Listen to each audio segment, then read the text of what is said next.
கிருபாசன மாதாவுக்கும் இறையேசுவுக்கும் கோடான கோடி நன்றி. என்னுடைய பெயர் ஜெயசீலன். இதனுடைய மனைவி ஜோசபின் கிறிஸ்டி, மகள் ஜனனி, மகன் ஜெசிலின் ஜோ. நான் வர்றது பாலக்காடு மாவட்டம், சுல்தான்பேட்டை மறை மாவட்டம், கொளமடச்சல்லை பகுதியிலிருந்து வர்றேன். நான் உடன்படிக்கை எடுக்க வந்த காரணம், உடன்படிக்கை எடுத்த தேதி 13/12/2022. உடன்படி எடுக்க வேண்டிய காரணம், ஒரு இடம் வாங்குறதுக்கு போயிருந்தேன். அன்றைக்கி இடம் வாங்குற அன்றைக்கி வெறும் 4000 ரூபா பணம் கையில் இருந்துச்சு. இடம் வாங்கின தொகை 55 லட்சம். இந்த 55 லட்சமும் எக்ரிமெண்ட் போட்டதுக்கப்புறம் எப்படியும் எடுக்கணும் அப்படிங்கிறதுல எக்ரிமெண்ட்லேயே விற்கலாம்ங்கிற நிலைமையில் வாங்கி அதை விற்க முடியாமல் போச்சு. கடனை வாங்கி 55 லட்சம் கடன் இருந்துச்சு. அந்த கடன் திரும்ப திரும்ப கூடிகிட்டே போச்சு. என்ன பண்ணுறதுங்கிற ஒரு வழி இல்லாத நிலையில் இருக்கிற போது, ஒரு சாவு வீட்டில் வச்சு ஒருத்தர் கல்ற தோட்டத்தில் வச்சு சொன்னார், இப்படி கிருபாசனம் போனீங்கன்னா இப்படி காலையில் மாலையில் ஜெபம் பண்ணுறது, மெழுகுதிரி பற்றி வச்சு உடன்படிக்கை எடுக்கிறது, இந்த காரியங்களையெல்லாம் கொஞ்சம் சொன்னார். ஏற்கனவே 1-2 பேர் பேப்பர் கொடுத்து இது சொன்னதை நான் கண்டுக்காமையே நடந்துகிட்டு இருந்தேன். இருந்தாலும் அந்த இவர் சொன்னதுக்கப்புறம் யூடியூப்பில் பார்க்க போது நிறைய சாட்சியங்களை பார்க்க நேர்ந்தது. அந்த சாட்சியங்களை பார்க்குற போது இப்படியெல்லாம் நடக்குமா அப்படின்னு எனக்கு என்னோடய மனசுக்குள்ள ஒரு இது வந்துச்சு. சரி போய் தான் பார்க்கலாம் அப்படிங்கிற இதில் ஒரு இந்த டேட்டில் இங்கே கோயிலுக்கு உடன்படிக்கை எடுத்தோம். உடன்படிக்கை எடுத்து ஒரு வாரம் வந்துட்டு போனோம். மறுபடி 2 முறை வர்றபோது இங்கே சும்மாவை தான் வந்துட்டு போனோம், ப்ரேயர் பண்ணிட்டு போனோம். ஒரு தடவை வர்றபோது இப்போ ஃபாதரோட ஜோசப்பச்சனோட தியானம் நடந்துட்டு இருந்துச்சு. இங்கே அந்த தியானத்தை கேட்டபோது பரவாயில்லையே, ஞாயிற்றுக்கிழமை செவ்வாய்க்கிழமை யூடியூப்பில் போடுற தியானம் இங்கே நேராகவே நடக்குது, ஞாயிற்றுக்கிழமை வந்து அங்கே பார்க்கலாம் அப்படிங்கிற இதில் தொடர்ச்சியாக ஒரு 7 வாரம் எல்லா ஞாயிற்றுக்கிழமையும் இங்கே வந்தோம். எங்கள் வீட்டுக்கு இங்கேக்கும் 200 கிலோமீட்டர் தூரம் இருக்குது. வர்றக்கு 200 கிலோமீட்டர், போகிறக்கு 200 கிலோமீட்டர். அப்போ எல்லா 7 வாரமும் இங்கே தியானம் தவறாமல் கலந்துக்கிட்டோம். கொஞ்சம் கொஞ்சமாக மாற தொடங்குச்சு. என்னுடைய கடன் கொஞ்சம் கொஞ்சமாக குறைய தொடங்குச்சு. இது கூட எனக்கு விவசாயம் இருக்குது, மாட்டு வியாபாரம் இருக்குது. இதுக்கு முன்னாடி பார்த்திங்கன்னா மாடு செத்து போயிடும், இல்லை கண்ணூட்டி சுகமில்லாமல் ஆகும், மாடு விற்காது.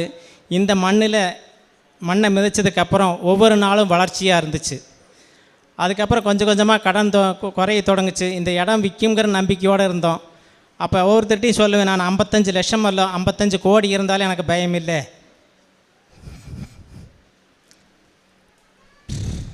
நான் கிருபாசனத்தில் உடன்படிக்கை எடுத்திருக்கிறேன் அப்படிங்கிற தைரியம் வந்துச்சு.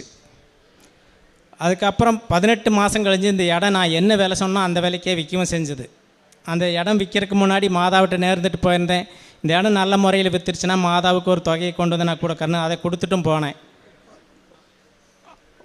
இது இடம் விற்கிறதுக்கு முன்னாடி விற்காமல் இருந்ததுனால ஒவ்வொரு தடவையும் அந்த தோட்டத்துக்கு போகிற போது போய் உப்பு போட்டு வருவோம்.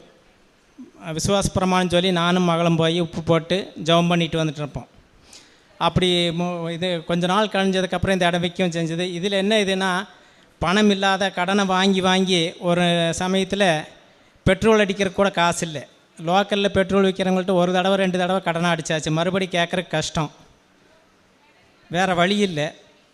மண்ணெண்ணெய் எடுத்து ஒரு பாட்டில் வச்சு வண்டியில் வச்சுக்குவேன். பெட்ரோல் தீர்ந்துச்சுன்னா அங்கேருந்து மண்ணெண்ணெய் ஊற்றி வந்துக்கலாம் வீட்டுக்கு வர்றதுக்குங்க. அந்த மாதிரி நிலைமையில் தான் நான் இருந்தேன். ஆனால் இந்த 55 லட்ச ரூபாயை கடனையும் கட்டி மறுபடி வியாபாரம் நல்லா நடந்துச்சு. அதுக்கு அடுத்ததாக இந்த இடம் விற்று மாதாவை கொடுக்க வேண்டியதை கொடுத்துமாச்சு. மறுபடியும் இந்த இடம் விற்று முடித்தா மதி, நமக்கு நீ ஒன்றும் வேணாம், கடன் இல்லாமல் இருந்தால் மதி. ஏற்கனவே நிறைய நிலமெல்லாம் இருக்குது, கடன் இல்லாமல் இருந்தால் மதிங்கிற ஒரு நிலைமையில் இருக்கும்போது மறுபடி கொஞ்சம் பணம் மிச்சம் இருந்ததுனால திரும்ப கொஞ்சம் இடம் வாங்கலான்னு சொன்னாங்க. விற்றது 1.5 ஏக்கர் 55 லட்சம் கடனுக்காக. திரும்ப வாங்கினது 1 ஏக்கர் 15 சென்ட் இடமும் மாதா வாங்கறதுக்கு கிருபை பண்ணாங்க. அந்த இடத்த வாங்கினதுக்கப்புறம் சும்மா வேண்டாம், நீ கடன் வேண்டாம் அப்படின்னு இருக்கிற போது போர் போடலாம்னு சொல்லி ஒருத்தர் கூப்பிடுறாரு. போர் வேண்டாம்னு சொன்னால், இல்லை நீங்கள் வாங்க, பணமெல்லாம் அப்புறம் தந்தால் மதி அப்படின்னு சொல்லி போர் ஓட்டி 1 ஏக்கர் 15 சென்ட் இடத்துல போர் ஓட்டி 545 அடியில் தண்ணி வந்ததை பார்த்தா ஒரு 15 ஏக்கர் பாய்க்கலாம், அவ்வளோ தண்ணி இருக்குது அந்த போரில். அப்போ ஒவ்வொருத்தரும் கேட்பாங்க, உங்களுக்கு மாத்திரம் இப்படியெல்லாம் கிடைக்குதுன்னா, நாங்கள் கிருபாசனம் போயிட்டுருக்கிறோம், கிருபாசனம் மாதா கொடுத்ததா இது எல்லாம் அப்படின்னு சொல்லுவோம்.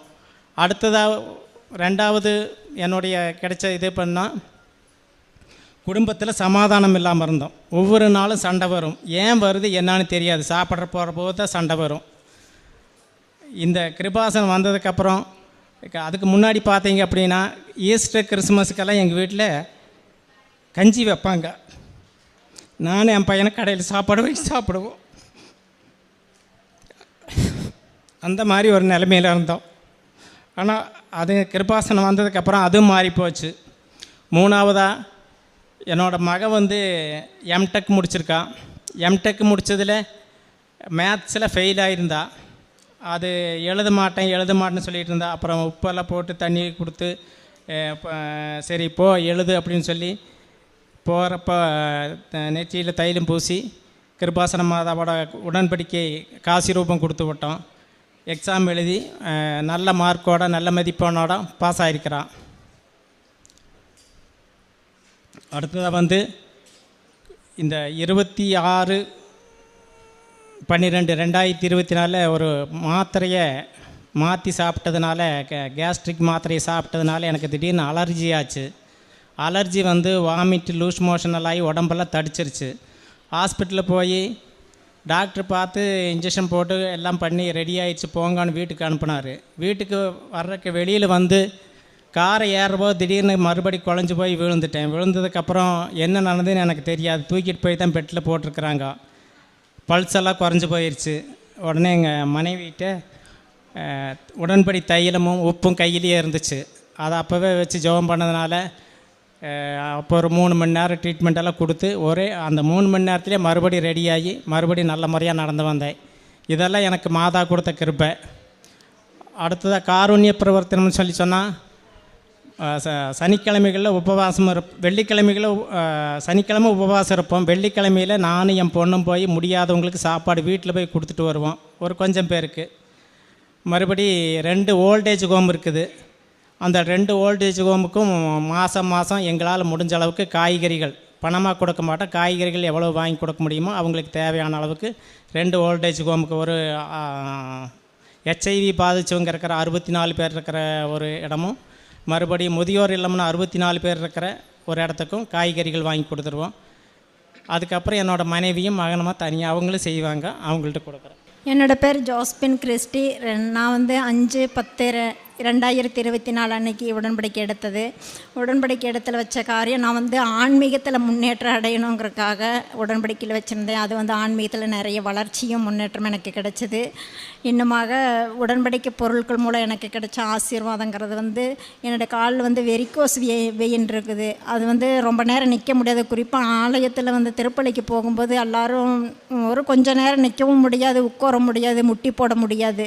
அந்த நேரத்தில் வந்து என்னால் வந்து பக்தியாக ஜெபம் திருப்பலியில் பங்கெடுக்க முடியாத நிலைமை. உடன்படிக்கை தைலம் வச்ச அப்புறம் என்ற வெரிகோஸ் வெயின் வந்து அந்த நரம்பு சுரண்டது வந்து குறையில இருந்தாலும் வலி முழுவதும் மாறிப்போச்சு. இப்போது நான் வந்து எவ்வளோ நேரம் முட்டி போடவோ நிற்கவோ உட்காரவோ எல்லாத்துக்கும் எனக்கு ரொம்ப முடியறது.